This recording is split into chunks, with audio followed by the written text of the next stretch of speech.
Today we're reading 23, 24, and 25, and we're listening and looking for more factors. Samuel has been living with the Waraskoyaks for the winter at least. I think now it's April, it's spring. And some people, Abram and Henry and Richard, the servants, and a few others just show up in the village where Samuel's been living with the Waraskoyaks. They just show up and they say, "We are starving to death. We have some copper. Can we stay with you for a little bit?" And what had happened, a bunch of rats got into the settlers' food supply and ate it all up. So the settlers are starving. Captain Smith, who is now President Smith, has sent different people to live with different tribes so they can hopefully live, because they will not live. They will starve if they stay in Jamestown. Chapter 23, epigraph reads, so this is Chief Powhatan being quoted by William Simmons. So he's the author of the book, The Proceedings. And he's saying, this is what Chief Powhatan said. "What will it avail to you to take that by force you may have quickly by love, or to destroy them that provide you food? What can you get by war when we can hide our provisions and fly to the woods, whereby you must famish by wronging us, your friends?" And he's saying, why would you use force to get something that you could have easier just by showing love? Why would you destroy the people who feed you? What will you get if you go to war with us?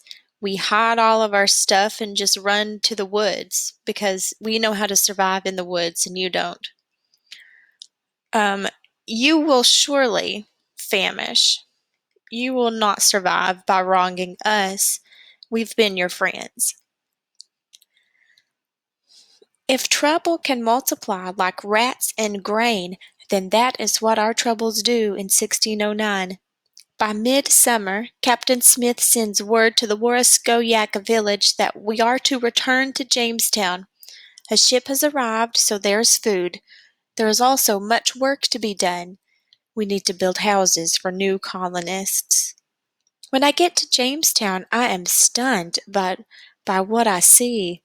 The Virginia Company has not only sent men, but families with women and children. Richard and I watch as two women meet in front of a cabin to talk for a moment. One holds a baby on her hip, and the other has a little boy of 4 or 5 clinging to her skirts. I shake my head. How could they do this? I wonder out loud to Richard. It must be because no one is allowed to say anything bad about Jamestown in their letters back home, says Richard. I nod. The Virginia Company lies to them about how it is paradise here and how they will find mountains of gold, and they believe the lies. The little boy sees us and grins around the thumb he has stuck in his mouth. I wonder if he will live through the winter. It's strange for me to be living with Englishmen again instead of the Waraskoyaks. Not even Nemontak is with us any more. It's hard to get used to eating only at mealtimes and having my food rationed again. I cut the long side of my hair and go back to wearing English clothes. I keep my bow's arrows and moccasins in a corner of my cabin, and I still wear the buckskin carrying pouch with my knife hanging at my waist. Some nights I dream that I'm back in the Waraskoyak village, or hunting with Kainta and Nemontak in a quiet, snow-filled forest. It's good to see Anne and John Layden again. When I first see Anne, my jaw drops, and I think John must have been giving her all of his food rations along with her own, because she is very big around the middle. Richard sees my open mouth and elbows me so that I will shut it before Anne sees. "She's going to have a baby," he whispers. I blush at my ignorance. I'm glad Richard warned me before I said something to embarrass her. The ships keep arriving. The rumor is that the Virginia Company is tired of sending a few colonists and having most of them die off, so they are sending a lot, and women too, so that even if many die, the colony will still survive. By summer's end, we have nearly 500 colonists to feed and house. We also have horses, cows, goats, sheep, more hogs, more chickens, and more dogs and cats. There's hardly room to step without landing on someone's foot, a squawking chicken, or a pile of cow dung. We cannot get the houses built fast enough, and we are crammed together, almost the way we were on the 'tween deck of the Susan Constant. Arguments flare up nearly every day. The ships have also brought us back Captain Archer and Captain Ratcliffe. They make no secret of the fact that they hate Captain Smith and want to be rid of him. There's a new charter, they say, sent by the Virginia Company. The charter says instead of a new president and council, we will have one governor to rule us. That governor is, for now, Sir Thomas Gates. The next year, Sir Thomas West, Lord De La Warr, will arrive to become our Lord Governor and Captain General. Sir Thomas Gates is on his way to Jamestown on the flagship, the Sea Venture. Step down from your office as president, they order Captain Smith. Captain Smith demands to see this new charter. Captain Ratcliffe folds his arms over his chest. It is on the Sea Venture with Sir Thomas Gates, he says. You will see it soon enough. But the days go by and the Sea Venture does not arrive. Captain Smith insists he is still our president. Now I see what it means that power is like weights in a balance, and when someone gains power, someone else loses power. This is Sir Thomas Gates, our new governor, has gained power, even though it is still somewhere out at sea, and so Captain Smith has lost power. The new colonists do not respect him.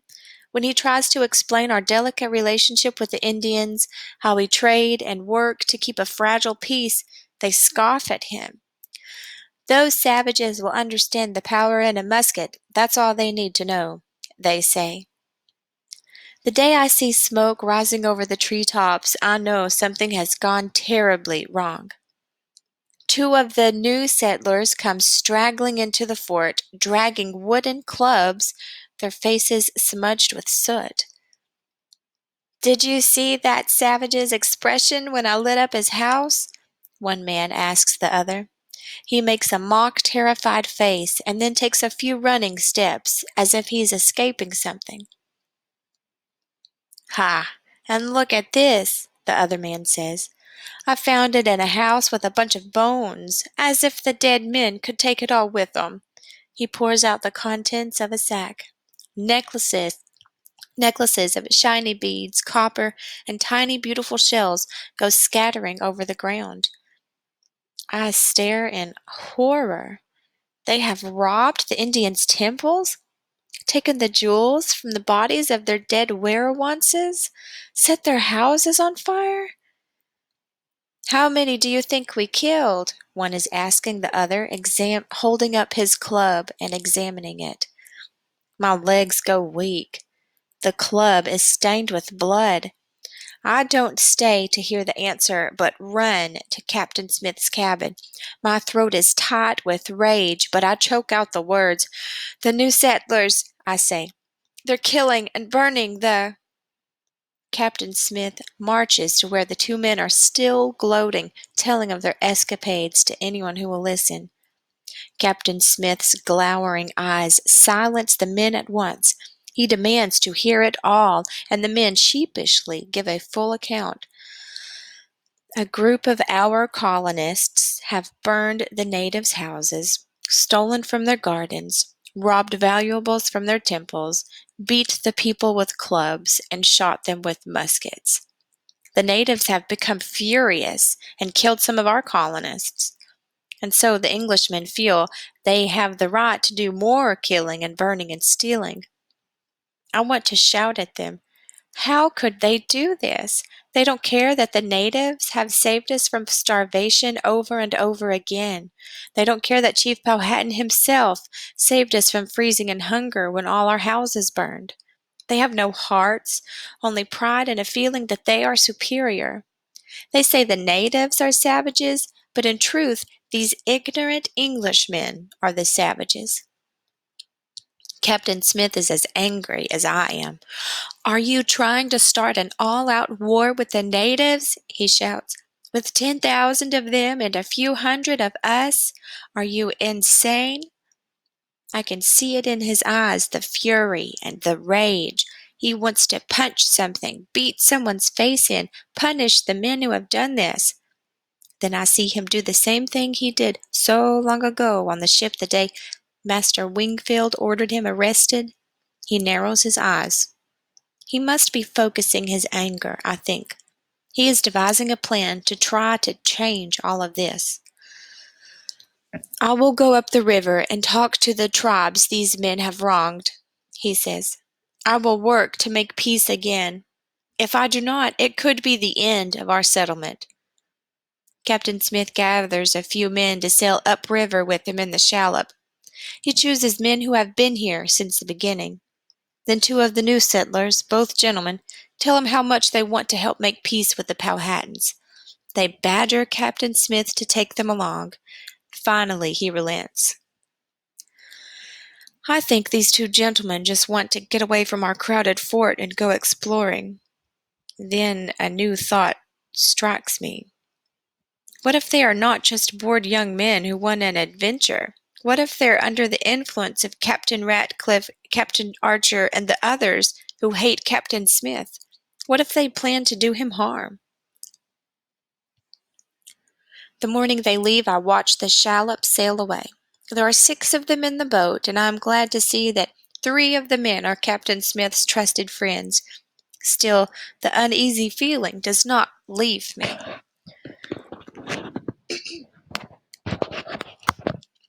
Chapter 24. Our epigraph is from the Proceedings again, William Simmons.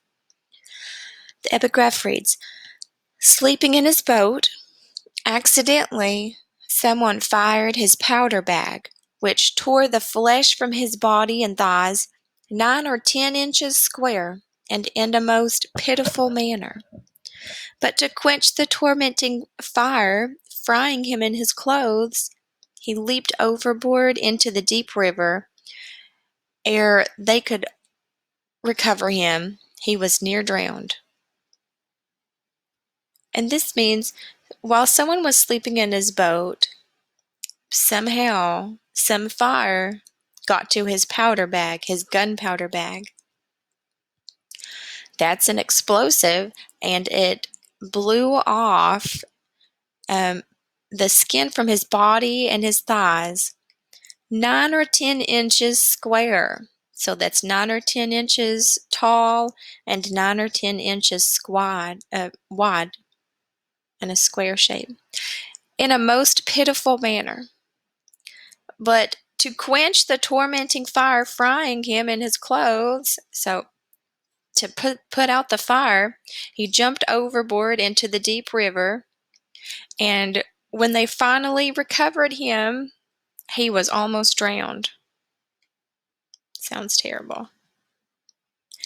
They say it was an accident, no one's fault.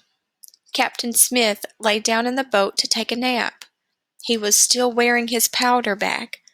While he slept, a spark must have lit the powder bag, a spark from someone's pipe or from the slow match on someone's musket. The powder fire caught and exploded. It seared the flesh right off of his leg. In agony, Captain Smith leaped overboard to cool the burn. His leg was so badly injured and he was so weak that he nearly drowned before the men could pull him out.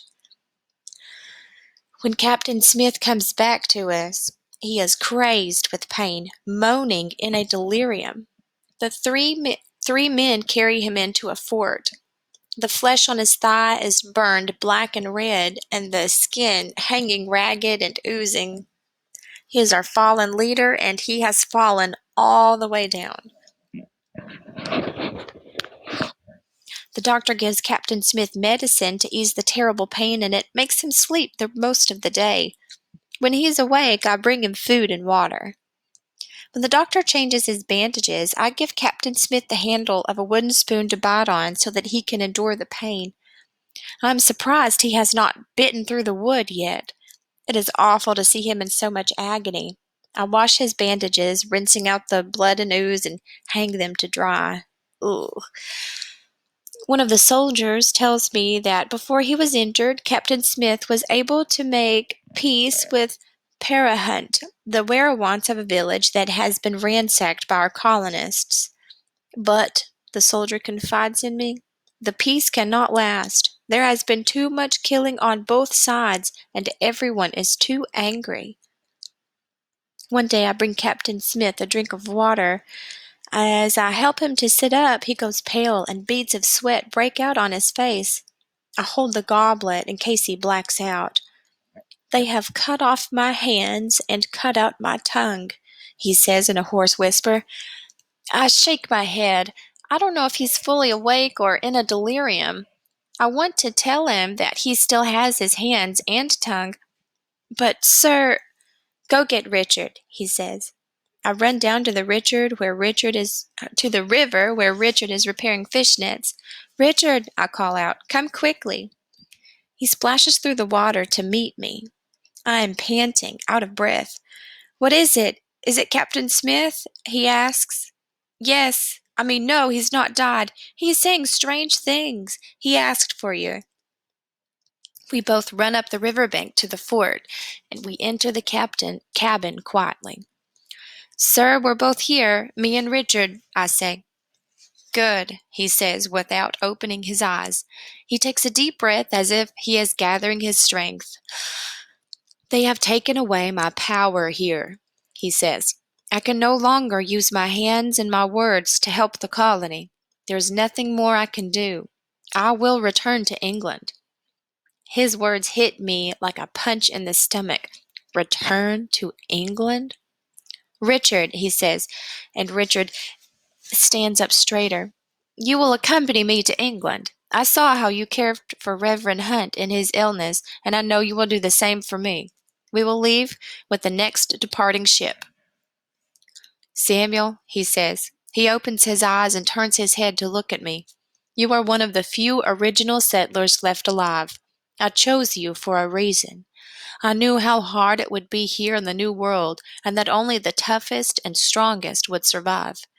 Reverend Hunt told me you were a fighter, full of anger and energy. I knew you would make a good settler, and you have. You will be fine here without me. You have your skills, building, farming, hunting, and you have your Algonquian language. You will stay because the colony needs you. I release you from your servitude. I am too stunned to speak. I feel as though I have been dropped from a great height and have landed on my feet, but I don't know where I am. But I am your page, I say softly. Who will I be without my master? Captain Smith shakes his head and continues. To make sure no gentleman decides to grab you up as his servant, I have apprenticed you to John Leyden. You will become a carpenter in your own right. I am filled with sadness and wonder. Reverend Hunt was right. I will not always be a servant. But Captain Smith and Richard both leaving me at the same time? It seems as if I have finally learned to be a friend, to open my heart and care, and now they will both be gone when the ships sail. I take a deep, shuddery breath. Yes, sir, I say. It's the only thing I can think of to say. In the weeks before the ships are ready to leave, it is time to bring in the harvest, gather oysters, and bring in hauls of fish and meat to smoke it so that it will last all winter. But without Captain Smith to lead us, the men shirk their work. And the gentlemen seem to have but one purpose in life, to make sure Captain Smith goes back to England as a man accused of many wrongs rather than a hero who saved our colony from extinction. They spend their time gathered in meetings, making lists of accusations against him.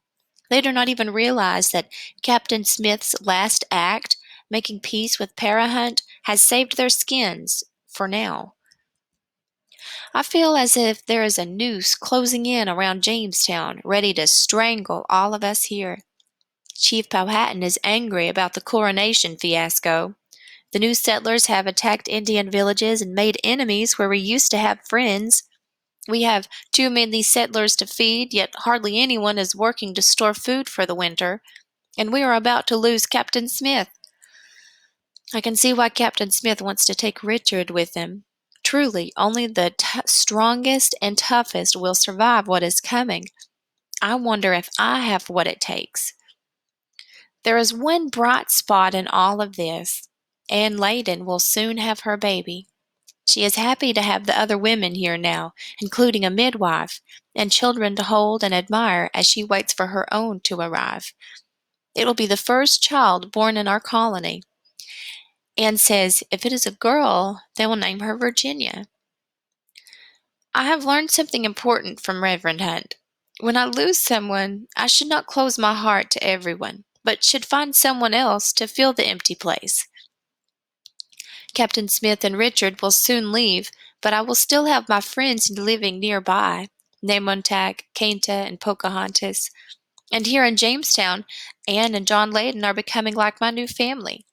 When their baby arrives, he or she will be like my little brother or sister. Get the midwife, now, quickly! A large woman, barely done tying her apron strings, goes running to the cabin John and Anne Layden share with two other families. The men and children are ushered out, and we begin the long wait.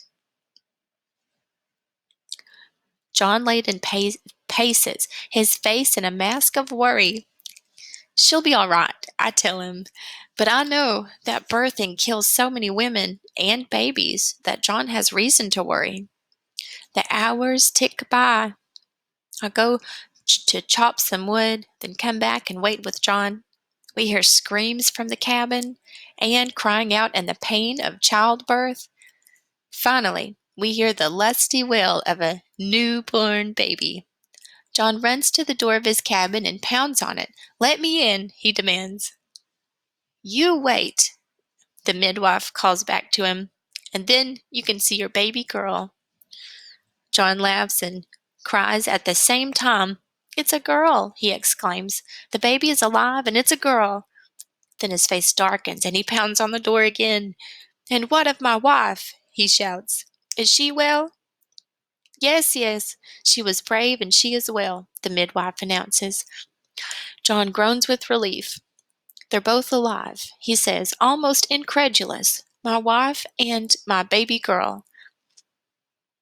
A few weeks later, I'm one of the first people Anne allows to hold baby Virginia. She's so tiny, so delicate. Her eyes move, looking at the ceiling above me. She smiles sweetly, as if she is seeing angels. Anne says that she's just making faces because she has gas. I offer Virginia my finger. She grasps it and holds it tight. As I look at her, I feel sad. I feel the coming doom. How will she survive the hard times that will soon be upon us? Virginia blows bubbles and grasps my finger even tighter. You must hold on this tightly to life, I whisper to her. So, new social factors, new environmental factors that make life easier or harder in Jamestown. Chapter 25 epigraph reads, and these epigraphs are primary sources, so they're firsthand. Again from William Simmons' book, The Proceedings. What shall I say? But thus we lost him, that in all his proceedings made justice his first guide, and experience his second, ever hating baseness, sloth, pride, indignity, and more than any dangers, that never allowed more for himself than his soldiers with him, that no danger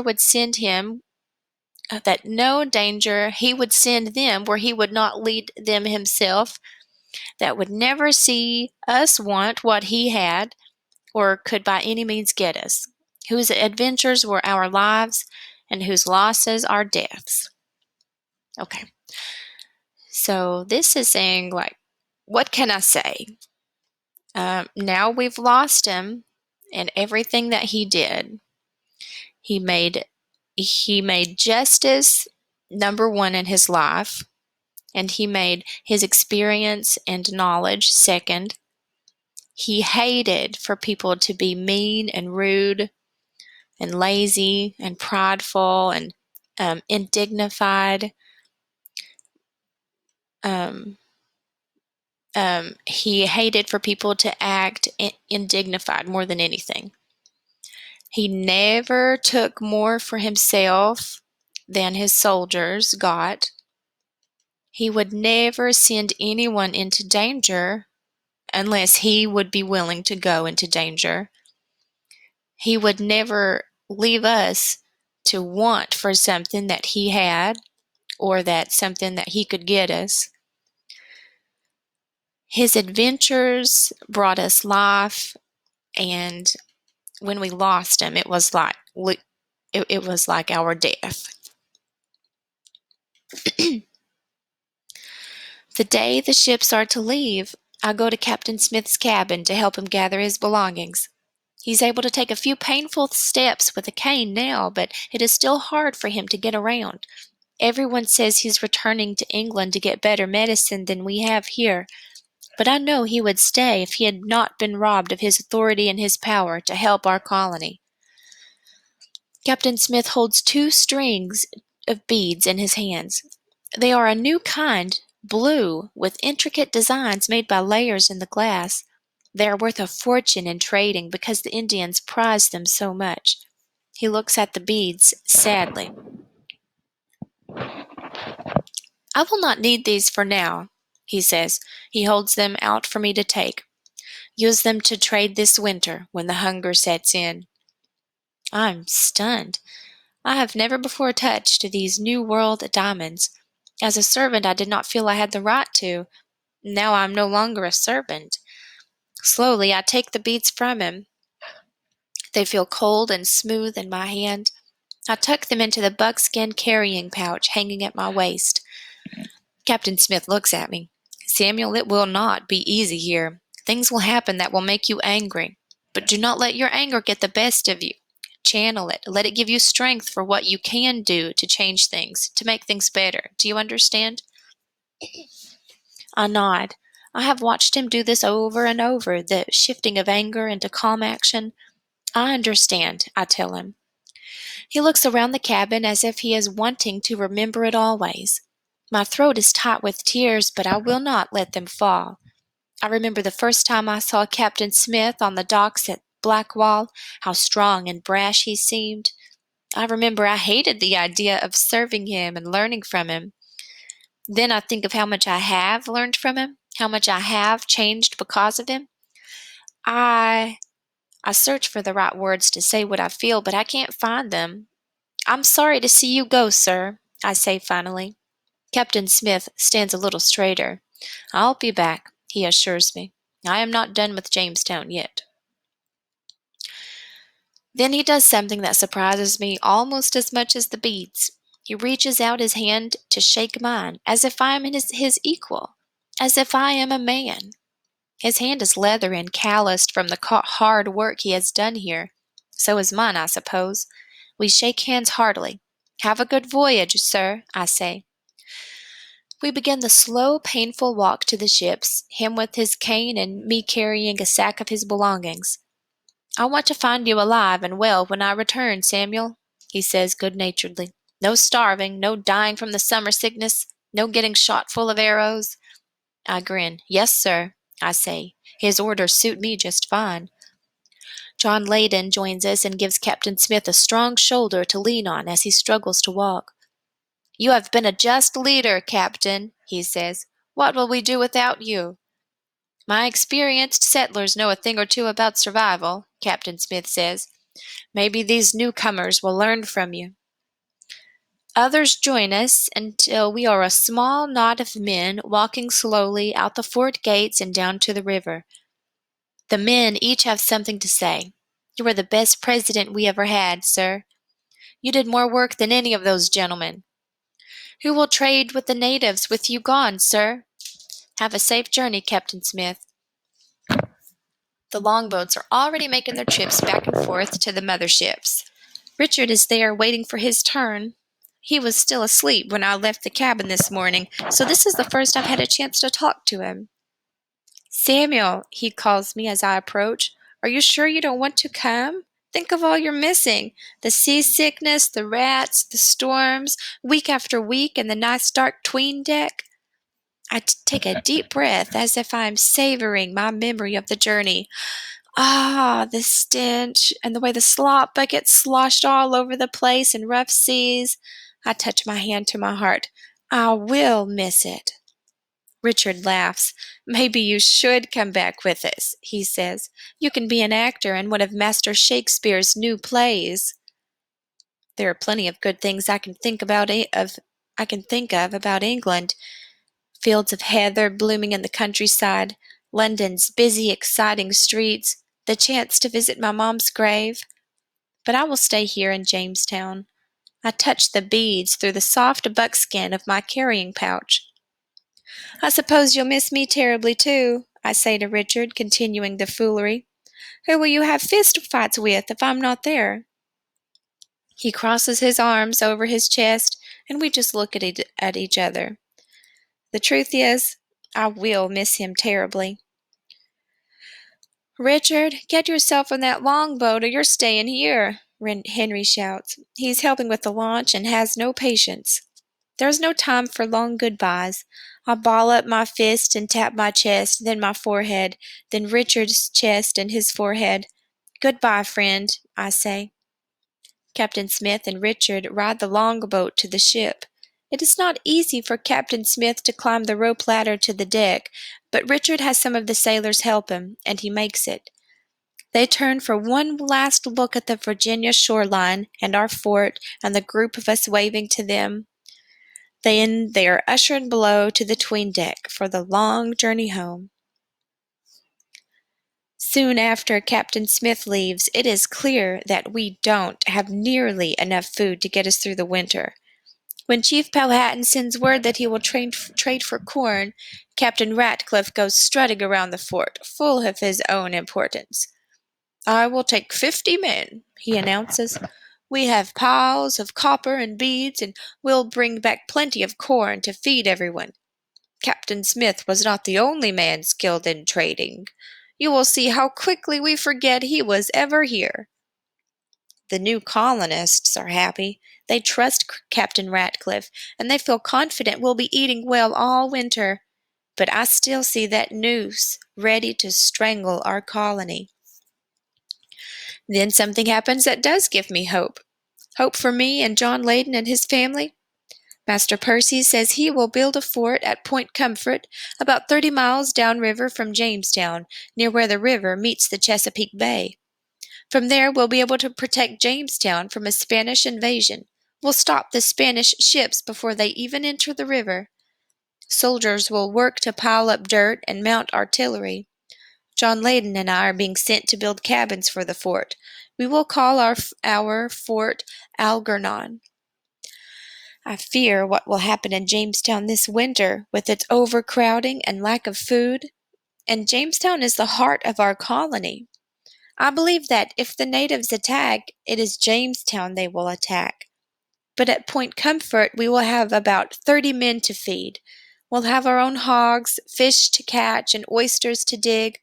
We will be just across the river from the Warascoyak village, where the people have become like my family, and very near the Kicotans, who have been our friends because Captain Smith often stopped in to see them on his voyages.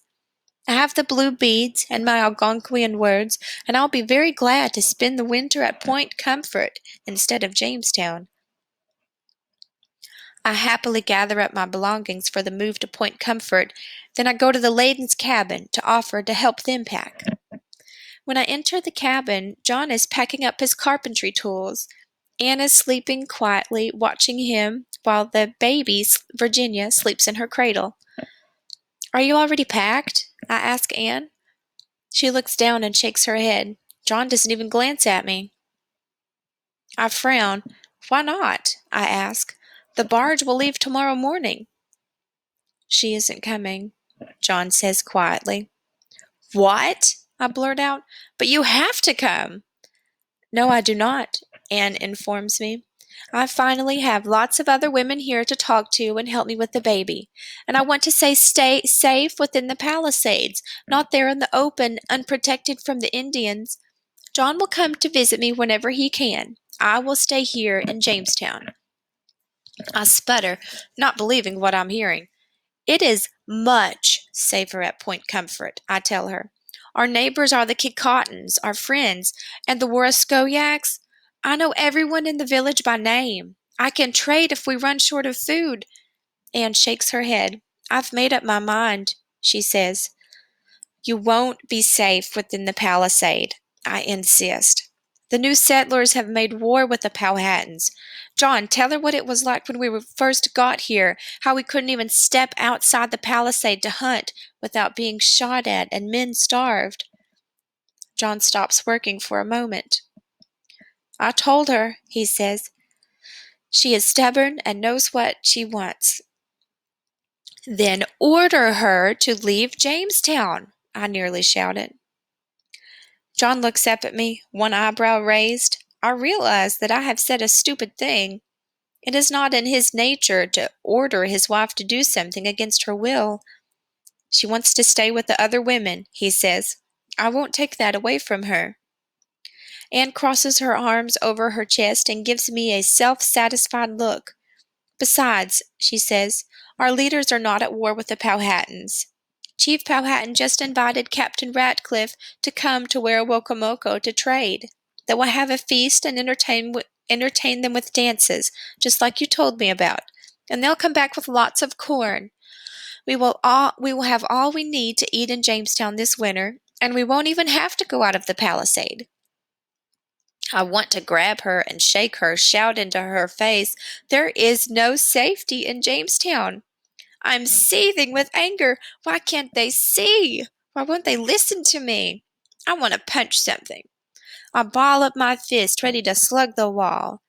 Then an image flashes in my mind of Captain Smith, ready to lose control of his anger, and then of him taking a deep breath, focusing, calming, devising a plan. I hear Captain Smith's voice in my head. Samuel, do not let your anger get the best of you. Channel it. Let it give you strength to change things.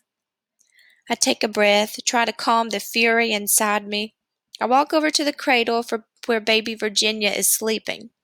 She's wrapped in a blanket, her eyes fluttering in sleep, her little mouth making sucking motions. She is so new, so innocent. I look at Anne. She is young and innocent too, only 15. And she is naive. She trusts Captain Ratcliffe to keep her safe and fed. Suddenly, it is Reverend Hunt's voice I hear in my head. You must learn to make decisions out of love, not out of fear. I take another deep breath. My anger is focused. I have made a decision. I have a plan. I believe Reverend Hunt would approve. I have made this decision out of love. I am about to steal a baby.